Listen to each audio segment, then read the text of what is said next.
Assalamu alaikum hormatly vatandaşlar. Assalamu alaikum taparağa. Assalamu alaikum tuğça doğanmaz, gövhercigimiz, gül doğanmaz. Studiya hoş geldiniz. Hoş bulduk. Hormatly vatandaşlar, şu gün söhbetdeşligi bizim yurdumuzun içinde qyzelylerin durmuşy, olaryň hak hukuklary we olaryň depkilenýän mertebesi we hak hukuklary barada öz vatandaşlarymyz bilen söhbetdeşlik edinmegi maksat edindik. Şonuň üçin ilkinji sözi şu taýda öz ýüzüne açyk görülecek Tuğça Doğanmyza bereli. Özü aýtsyn, özü barada soň şol taýýarlanan soraglary birinji, ikinji, üçünji şeýdi tertipleşdirip aýdylsa şoňa da öz ara jogap görsek, ýa-da jogap bersek, başardygymyzdan gyselyler aýdar, eger gerek bolsa saparagy kimden goşulşat haýyş etseler. Onu Tuğça Doğan söz sizden başlaýar. Salam aziz vatandaşlar. Ben Atavatan Kızıl Elma Derneği'nin kurucusu ve Kadın Kolları Başkanı. Vatandaşlar, değerli bayanlar, benim yönetim arkadaşlarım bilir. Ben Kadın Kolları Başkanı bu görevi gönüllü olarak atandım. Çünkü bizim çok mağdur durumda olan bayanlarımız, çocuklarımız var ve ben bunları görüp sessiz kalamıyorum. Ve her zaman görevimi layıkıyla üstleneceğime, her zaman mağdur olan vatandaşlarıma yardım etmeye, her zaman mazlumun yanında olacağıma burada herkesin önünde söz veriyorum. Ve sizden ricam, değerli bayanlar, bana destek olun. Bir olalım ve sesimizi bütün dünyaya duyuralım. Ve değerli bayanlar, bilin ki erkeklerden daha çok kadın haklarına saygı vardır dünya arenasında. Ve ben vatanım için, halkım için, çocuklarım için bu canımı feda etmeye hazırım. Şimdi de izninizle kendi şahsi adımdan bir şey söylemek istiyorum. Burada beni önceden tanıyan arkadaşlar bilir. Birkaç ay bundan evvel benim içimde korku vardı. Hakkımı aramaya, sesimi duyurmaya, fazla gözükmemeye çalışıyordum. Korkup yüzümü kapatıp hakkımı savunuyordum. Ama o zaman söylemiştim, gün gelecek yüzümü de açarım, sesimi de bütün dünyaya duyururum. Ve o gün bugündür arkadaşlar. Buradayım, karşınızdayım. Korkuyu yendim. Ben yüzüm açık ve sesimi bütün dünyaya duyuruyorum. Çünkü artık bizim Türk kardeşlerim sayesinde onların desteğiyle resmi olarak kurduğumuz Atavatan Kızıl Elma Derneğimiz var. Ve biliyorum ki derneğimiz her zaman bana sahip çıkacaktır. O yüzden korkmuyorum ve bu mesajımı herkese ve her yere iletin. Ben Türkmenistan vatandaşı olarak kendi vatanımda, kendi doğduk topraklarımda benim hakkım çiğneniyor. Ve ben bu yönetimden şikayetçiyim. Ben bir kadınım, bir anneyim ve sonuçta bir insanım. Ve benim de bir insan gibi yaşamaya hakkım vardır. Burada bu fırsattan faydalanıp bütün dünya kadınlarına ve bütün dünyada olan Türkmenistan kadınlarına seslenmek istiyorum. Ve mesajımı göndermek istiyorum. Hakkınızı talep etmeye çekinmeyin ve korkmayın. Çünkü biz bir kadınız, biz bir anneyiz ve sonuçta biz bir insanız. Ve bizim de insan gibi yaşamaya hakkımız var. Ve her bir dünyaya gelen çocuğun insan gibi yaşamaya hakkı vardır. Ve bu haklar bizim çocuklarımız için de geçerlidir.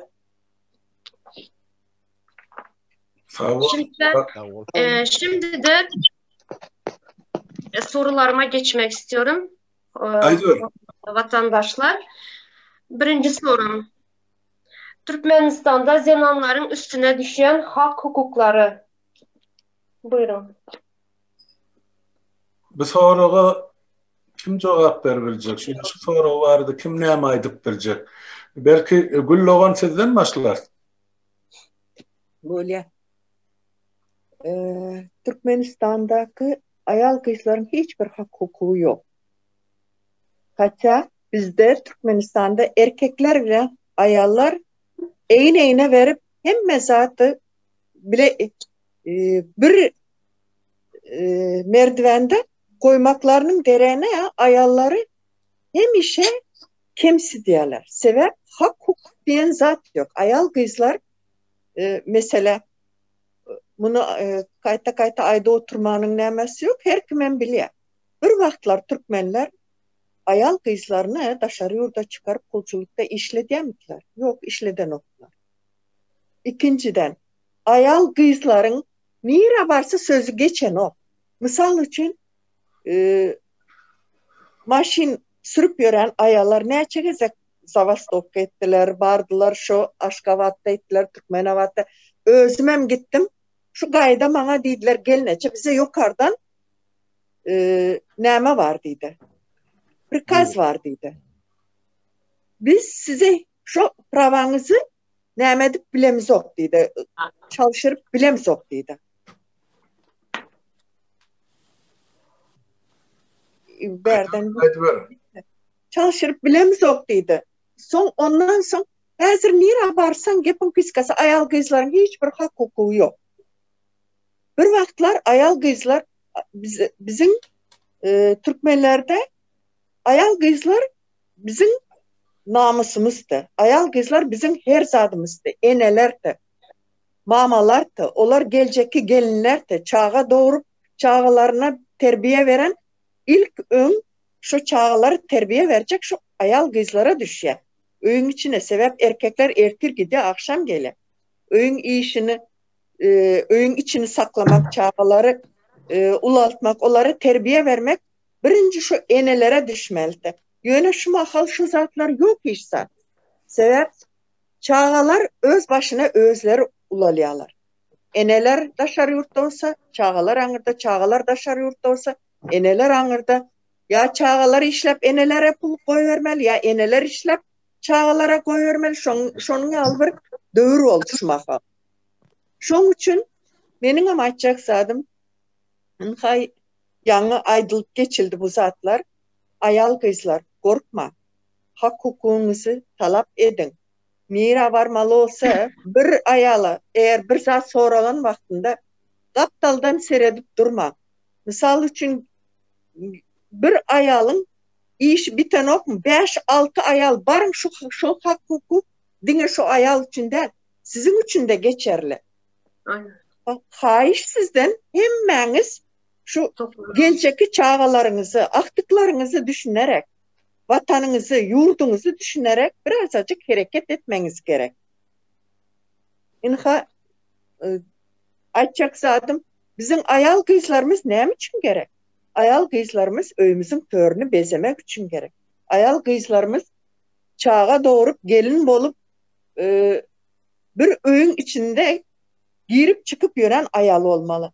O ayal çağalar bir vakti o ayallar niye taşımakal? Misal için bir vaktlar 10 sanı, 12 sanı, 8 sanı çağa büyüden ene atalar özümüzün şon yalmaş kalalarda ulaldık. Şu mahal neyme? 2 sanı çağa, köp olsa 3 sanı olarına 3 sem kesel ya 2 kesel ya yekecesi sağdan çıkıyor. Nemeden? Yeter yetmezçilikten bular. Sebep ecesinde anemiya vardır. Çağasına geçiyor. Ecesi özü liçeğini alıp bilmiyor. Dişinde bir kövek var. Dişlerinde kövekleri varsa liçeğine gidecek olsa pulu yok. İş yok. Nerviden ertir çağıma neyme pişirip verecek geldiyse onun beyinde problemi var. Nire baksan dökülüp yatır. Enelere hiçbir ne saygı var, ne bir o özüne seyredip bilirler. O özüne seyredip bilmedik. Özünü liçenyasını alıp bilmedik. Ene o çağalarına ne edip seyretsin? Nıha yakınlarda size bir soru öğretmeye başlasınız dediniz Ketyen. Anemiye diyenizde mi? Anemiye. Siz bir vaktlar doktor olup işlensen bular yazarda qoğu düşünüyorsunuz. Anemiye'nin neymedigini men öz adım aytsam men düşünemok. Anemiye neymedadı? Vitamin yetmezçiliği, doğru düzgün imitlenmemesi. Misal için çağaların doğru düzgün ertirki yemeği, öğlenki yemeği, akşamki yemeği doğru düzgün ilmesi lazım. Gerek. Peki bu dine iyimit bilen olacak iş mi? Öyün içindeki huzursuzluk, öyün içindeki bolup geçen Öyün içindeki huzursuzluk birinci derecede sebep hazır hiç kimin öyünde huzur kalmadı. Men huzurlu diyen olsa o demek uzaydan gelen bir adam bolaymalı şotaydı. Yine hazır sonku dövrde misal için şu Mart ayında neçe enelerimiz ağlap kaldı. Neçe çağlarda şar yurtlarda kaldı. Bunlar hemen haber var. Ne için ağlayalar? Ne sebepten ağlayalar? Ne için ağlayalar?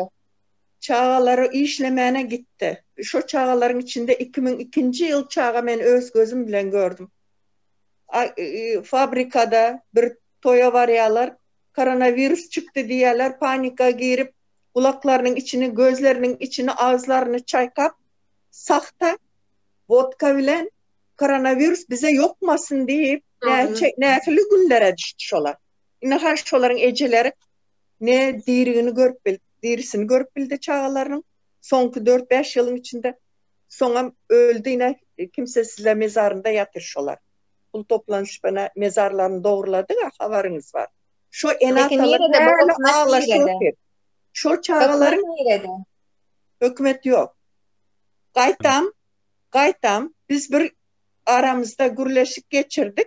Dedik ki hemmesin caylarından sonra şu taya bir barıp tüvür edeldiysek varan vaktimizde politsiyskılar bizim önümüze çıktı da şey dedi.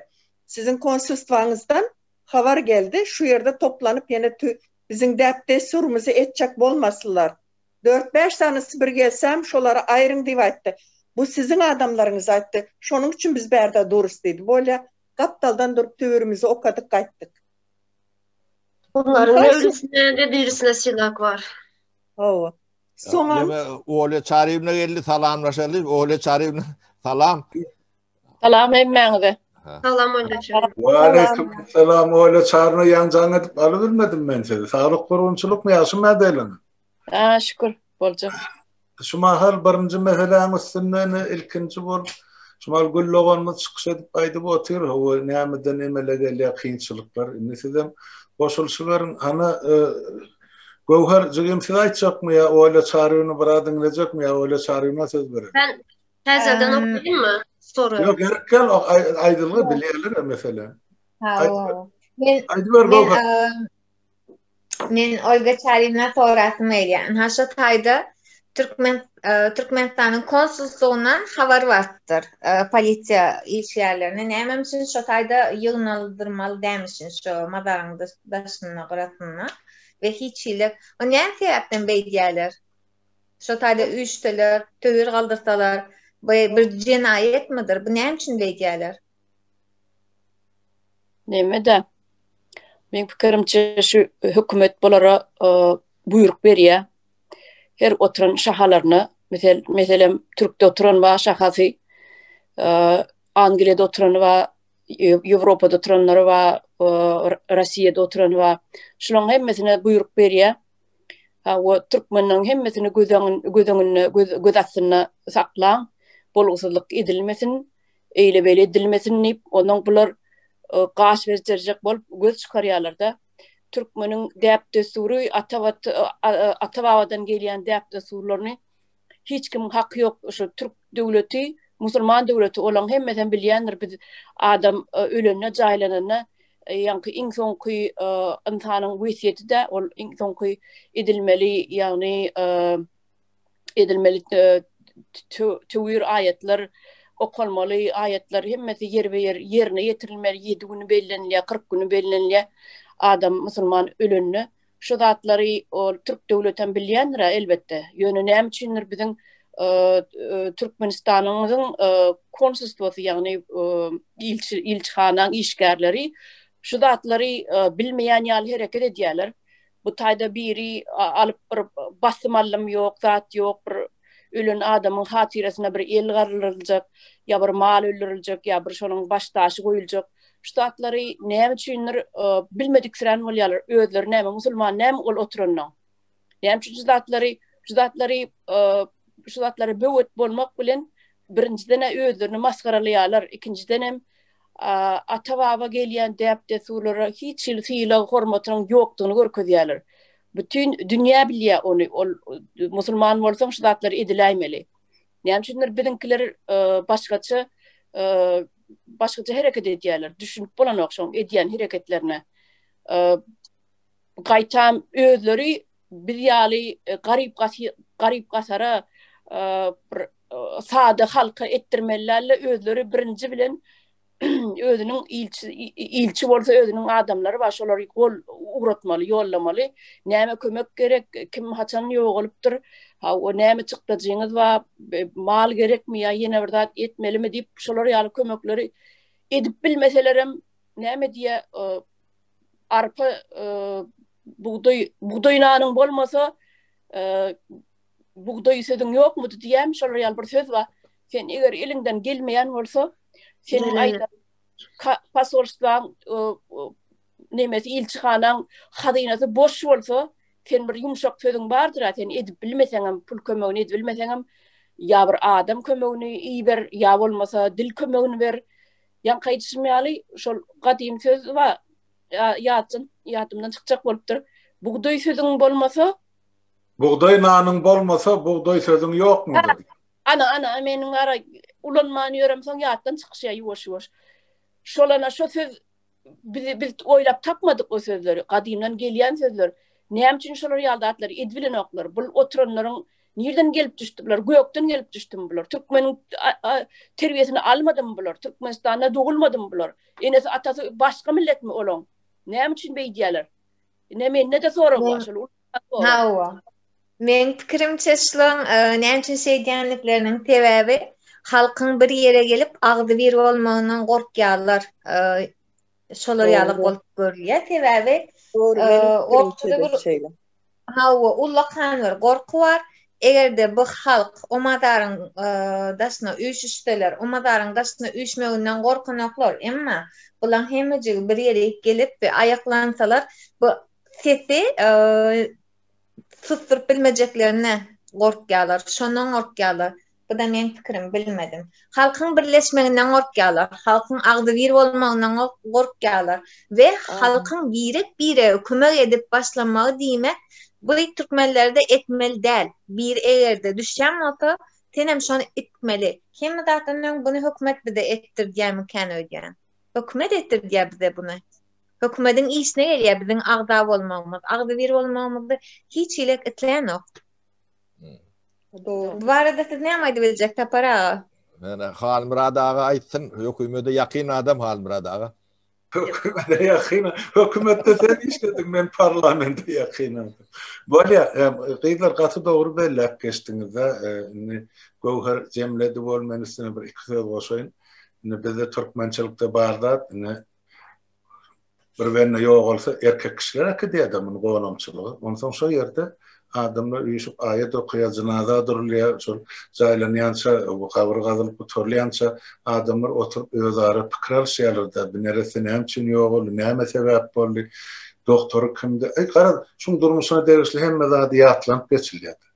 Indi Türkiýede bolan hadisede betbaatçylykda, tragediýede näme diýip atlanyrsan gabat gelipdi.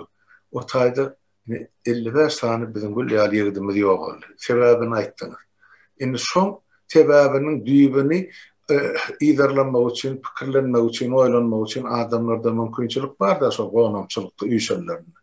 Ondan şo taýda hökümete garşy gahyr gazap görünmesin adamlarda kim hakyky günahkaryň kimdigini, jenayetkaryň kimdigini bilinmesin. Näme üçin şol adamlar şu döwlete gelip şu ýerde wepat boldy diýen soragy birekden jogap tapmasyn diýip edilen iş. Ya edilýän iş. Adamların başı birikmesin. Adamların başı birikse diýmek, onun beleleşip netije bular çıkalyp ödejekde düşen gününden ýa-ýagdaýyna. Şoň üçin biziň şol başda ýanky şol jaýlama kömek edenmeden mazardaşy diýdi, sadakasy diýdi, ýanky ol işsiz galanlary produkta paýlanmak diýdi. Şu zatlar edip oturýar, ene aramyzy bölýär, halk birleşmesin diýip. Ene şo birleşdirmezligiň ilkinji sebäpleriniň biri şol gowanamçylyk bilen baglanşyk. Men pikirim şeýle. Tapara sen näme aýtdyň? Onda diýmek, istaýda Tapara onda diýmek şunu ýaly goýýar da diýmek, halk bir ýere gelse halkyň şu bolup geçen haksızlıklara sesini çıkarsa yok manyagdayda bir zatlar bolup geçecek. Şonyalık bolyan taparaga. Adır aydayın göwhergit. Birinciden hökümetin işi şu ölen adamların naaşlarını Türkmenistan'a uğratmalı. Birinci vazifesi hiç yerde yani urş olanına da urşu saklap yani cesetleri caylamalı ruhsat verilendir.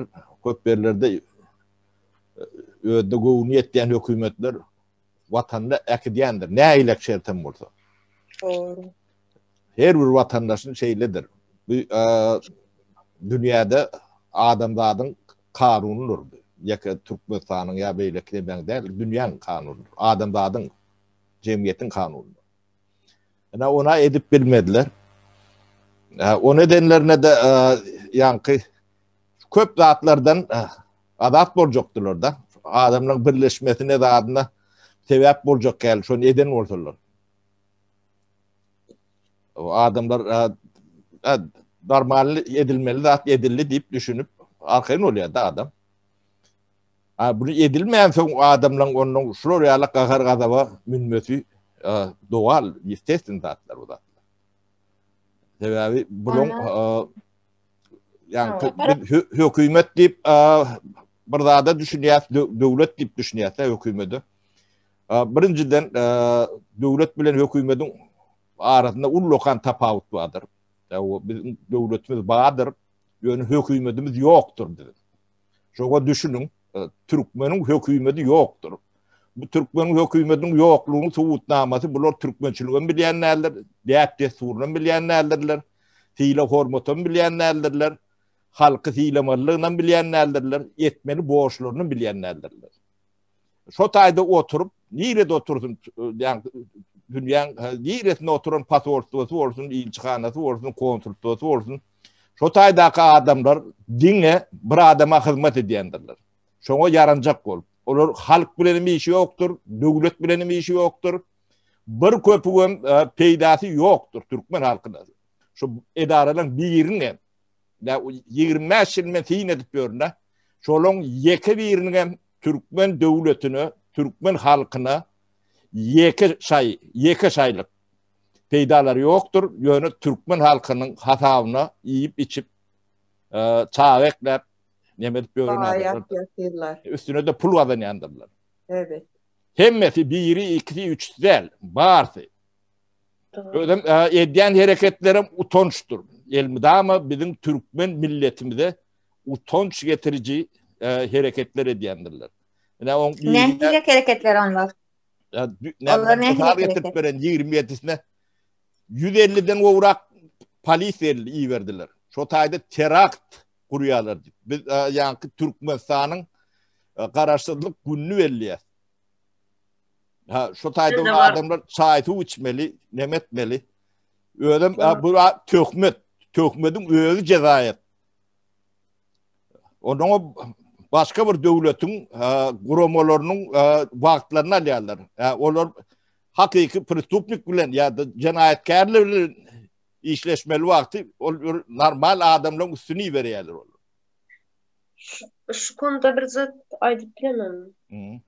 O günü ben şahittim, ben de oradaydım.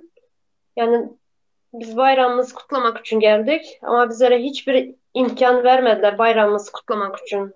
Orada polisler toplandı. Gelip polis oturdu yanımızda. Çay içti. Yani biz hiçbir kendi Türkmenistan bayramımızı kutlayamadık maalesef. Yo, o paletler düşündüler. Çay sularını içip demettiler. Onun yönü yanlış tatlarda.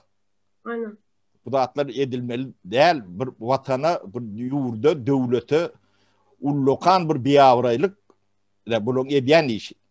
Aynen. Onda stayda neme var ya da ortada yeke çay su içiliyor ama onlar şu çay sudan hem korkuyor. Şu derece hükümet halktan şu derece korkuyor. Şu derece korku var hükümetin içinde. Gokar, ben işte burada da edeyim size. Niyazın dövründe 3 adamım yığınlaşmak qadağanlı köçelerde. Hep milletin ağzı birikmesin deyip çok adağınçılığı giyirdiler. Düşen 3 adamın başı birikmeler. Bu tayda olsa 10 adam, 20 adam, 50 adam, 100 adam ayda var ya sadaka geliyor ya meşruiyat çayçılığı ya bayramçılık bellemeye duşlar. Şonu İslam hükümeti hep adamla duşlarını hükmen yurdunun, halkının, vatanının gururunu ediliyor da o yerlerde. Yaşıtına yaşı değil yaman divaydılıyor. Yine şu gruplar bozmasın, bilmesin ne için bastır yüstür etmek için hükümetin halkın depesine salayan zulümü şu. O bir kanunsuz Niyaz dövründe her kim özüne cahil varata vurup başladı da hovlu. Ol varatına çenni koşulla ol Niyazov onu eğitmeller beyitmeller nemçin varatalanı yapıp ol 2 metre varatı näme aňyrsyna näme bukýaňysy näme ogurlanna zatlaňy getirýäňiz varatalan nemesi açyk bolmaly görünüp duran bolmaly şuňal aralarynda demir bolmaly bir 10 santimetr edip demir edip koýuň aňyrsy görünsin diýip bara howlusynyň her kimin howlusyna da koşup başlady etmeler şoňal zap yapyk zaborar bolmaly diýip hayatlar. Sen halkın sen öýü bilen näme işin var sen? Näçe maşinalan bolsa maşynyň örkezmejek bolýarmy sen diýip. Öýtürler çarýyna. Ol haram hor hökümet o Niyaz çıkarmadym kanun Türkmeniň gynlarynda aşar ýurtlary $50.000 satmaly. Wow, maskara boldy. Olam bar, onu maýdyn, ine gyzellere degişli mesele. Beýle de ulçuluk bormy 20-nji asyrda. Bizim gıylarımız aşağı yurtları onu halaşıp sevişip durmuş kuracak bolsa $50.000 para tölep sonra alıp gitmelidirler. Niye asıl çıkarım fermanı kanunu şu. Doğru. Evet halkın satyadı. $50.000. Satılyan bolsa biz onunla kim? Den hukuklu sol devletin garajdarları mı ya kul mu olun eline? Onu halk özü fikir etmeliler. Şu zatları. Yani sotayda da gıyzellimi hak hukuksuzlarlıda. Hatta solun duygusuna da, söygüsüne de, öyüne de, içerisine de, olduğunu varatası bilen hayatına da, öyle çağırıyor. O içki durmuşuna da katıştı. O dövrde her kim söygü, maşkalam ya varatasını düşüner zaman olmadı. Her öyün içinde bir saniye 2 saniye narkoman oldu. Her enata çağalarının izinden göre öyünden alıp satan adamları bilen şokum edip şu zatlarını kaytarıp öz öyünün içindeki belası bile uğraştılar ki hiç zada seyretmediler. Yörüt ettiler. Yörüt ettiler. Sonra turmaya bastılar. Semiç kaçırtanayalı 2 aydan amisa, 3 aydan amisa çıkardılar şoları. Şey edip durdular. Atırın adına da altına atır taktılar. Ova. Yana kıynansak da Olga Çayna kıynansak da halkında so dövür küyseye. So dövür nirede biz so dövür hani nirede so dövür diğer oldu. Suat sonunam ervet. Yok gün ervet oldu. Şu belalar şu dövrden başlandı. Näme üçin ben 20 ýyllyk mektep oturanmada 20 ýyl boldy. Hani bir klassdaşlar bilen duşallyp barsam bir klassdaşym tapdym. Bolin oly diýdi, adam tapmarsın diýdi, oglanyňmy da gyrlyp gutort diýdi, narkoman bolup diýdi. Barsa diýdi, narkoman ölüp gutordy diýdi, olar diýdi. Ölüp gutordy diýdi. O dövrler öyle evet. Hakykatdan ol granitsadan tonlap getirdiler. Sebebi her 2 öýden bir satýady, her 2 öýden bir satýady.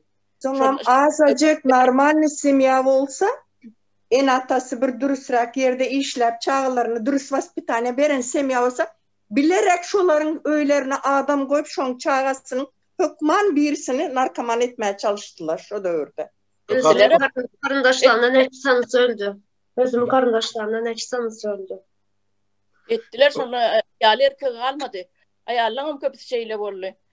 Ayal kızlarımız, gelinlerimiz o toy edip şu gece lomkaga düşen özümüz bardık. Şu gelinleri şu lomkadan çıkarmak için.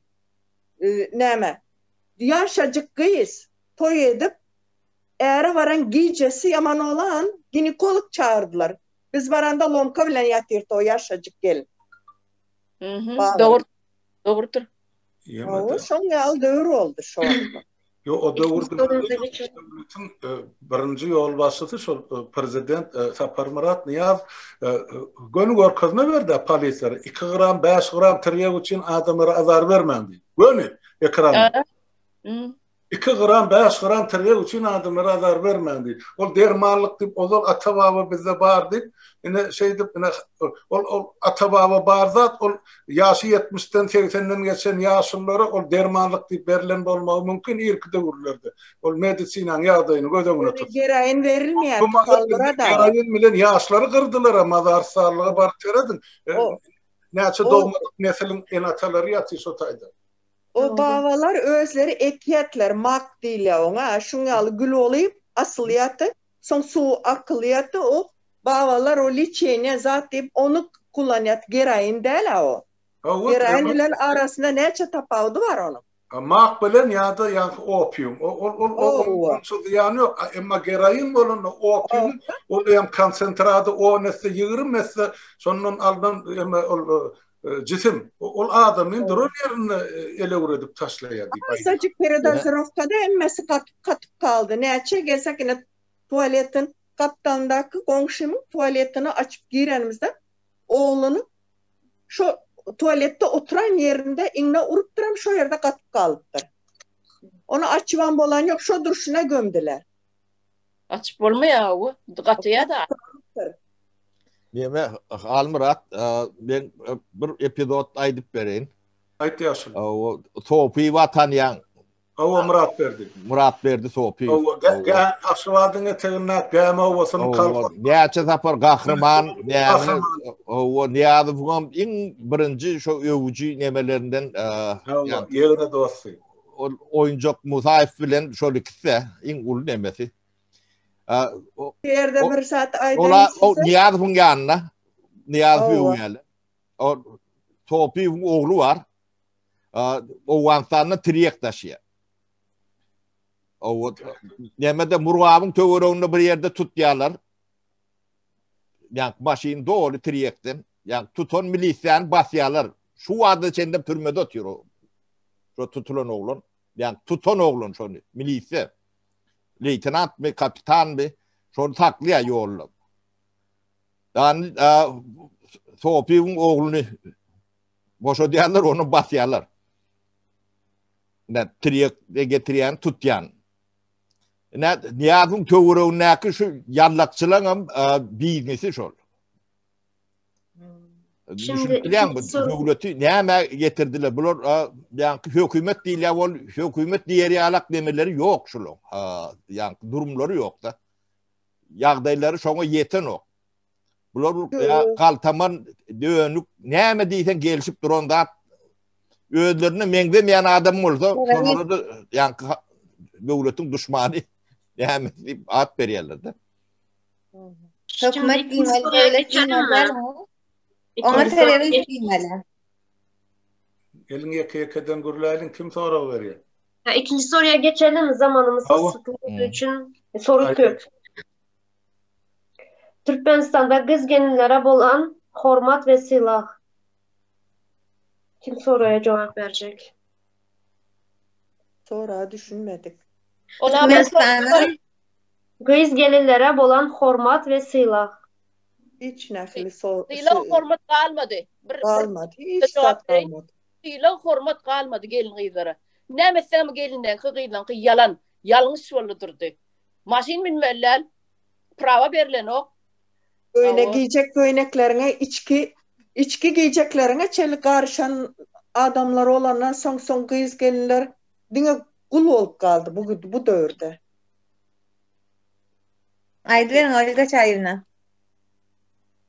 Bolly aýtjakladım şol silah hormat kalmadı. Hani öňkü döwürlerde eneler diýse oğulları ir bilen gelip öýlene öýli işikli oğulları bolsa da başga ýerde ýaşaýan ırska aýra bolsa da gelip ilk ejet bilen salamlaşyp ejetiniň elinden öpüp ondan işe giderdi erkekler. Indi bu döwürden ýalat ýok. Indi ýöne köýzat ejetiniň gelip ir bilen turup ejetiniň elini öpüp ondan giderdi işe erkekler. Qeydiyellere tila hormat eki o taraftan näl hökümet tarapyndan da hiç ilek yok. Tidiň aýtşyňy diýalak ek maşinda tawo emma qeydiyeller şiddet görýär. Şiddet diýdiňim türkçelä aýdýana şiddet türkmençeňe nähilekdigine bilemok dänim. Urupiyen ciğerler şeyleri Urupiyen ciğerler hawa bolin arz edip barýan hökümete men şunýalyk ýagdaýda maňa kömek ediň diýip Bolin seni o taýak baranda sana hiç ilek hormat diýlegi ýok. Tersine sana köçü muameletine neme diýerler. Gaty erwet, bu gaty erwet sen askar biýaz diýerler we öýüňdäki bol geçen zatlardan bir näme diýilýär we o taýda gelin gyzlara näme bolýar, onam çağalara näme bolýar? Onuň bilen hiç ile kökmediň işi ýok. O zatlar bilen hiç ile kökmediň işi ýok. We da şerýurda giden aýal maçgalalar ýygyna gaýdyp baranna gaty erwet unjeniýalara näme maruz galýar? Gaty Aeroportda başlaýar bu, aeroportda. Aeroportda hökümet biz halkymyzy geçdik, içine türkmen oğlullaryny geçdik. Hemme zatdan öň hökümetden var zarar.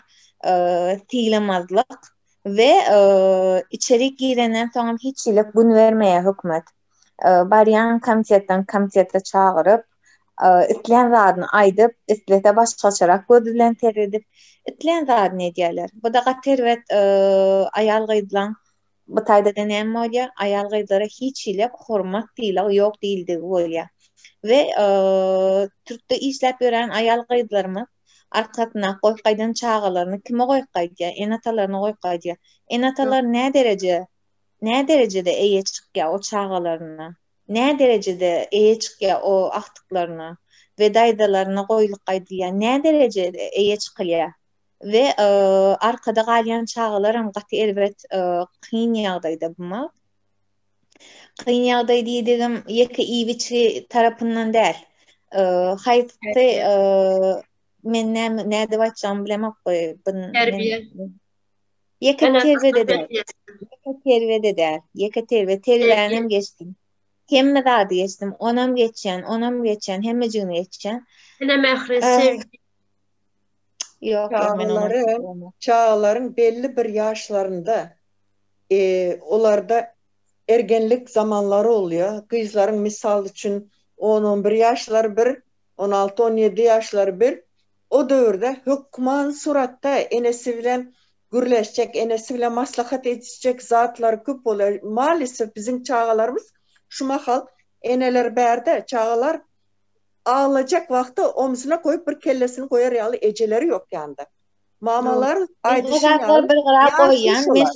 Sonra o yaş kızlarımızı hazır bu berde açsan bir hili olacak yaş kızlarımızı bilyerler şoların arkasında hazır en atası Türk'tedir ya Amerika'dadır ya Angliya'dadır işlep ya Rusya'da şu çağalar qarrı bir ene bilen qarrı bir babanın elinde bolsa yan tarafındaki komşusan şoňa yan gözüyle bakıp biler.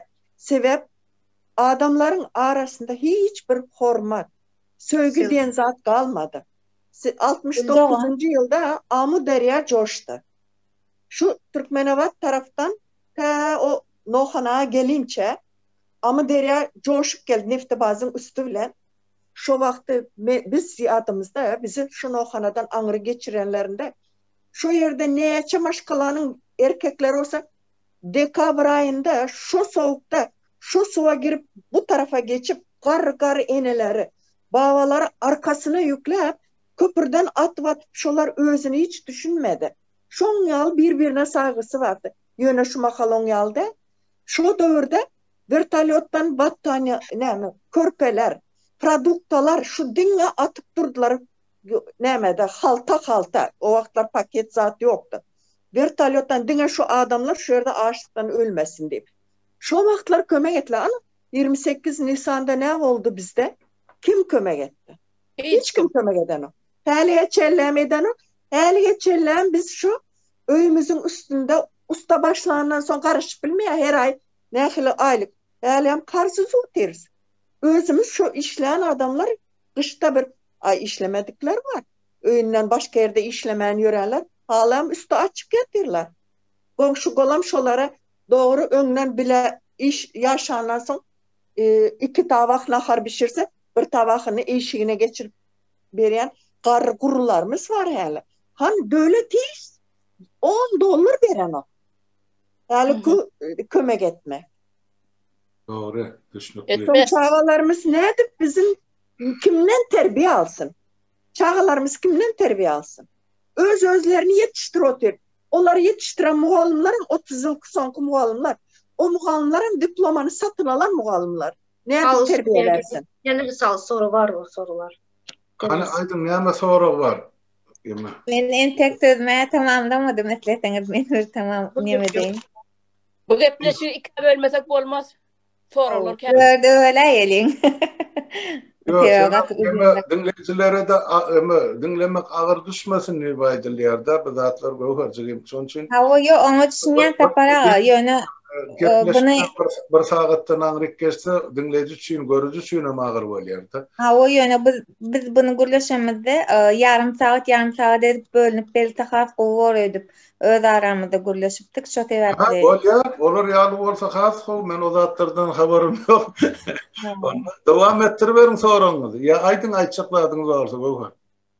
Men aýdaýyn. Men diýjek bolýanym çağalar koyulup gidilýär ve arkada hiç ilek enatalar bazara entek çağalarını diýeli jigitine koyup gidýär ýa-da bir öz garnaşyna koyup gidenler bir 2 saatlaryň içinde çağa her hilek diýan gelýär. Men şonu diýjek bolýan. Bu diýanym nähilek? 17 ýaşyna gelip durmam maňa hiç göden teredeýin nemede diýemok men bu taýda. Men başgaça da aýtyp durum. Men onu ýöne dile getirip bilemok, näme diýjek bolýanymy we men aýtjak bolýanym müňlerce ene ata öz çağalaryny gunnokdaky çağalaryny goýup gidýärler, Türkmenistana goýýarlar we özleri çykmaly bolýarlar.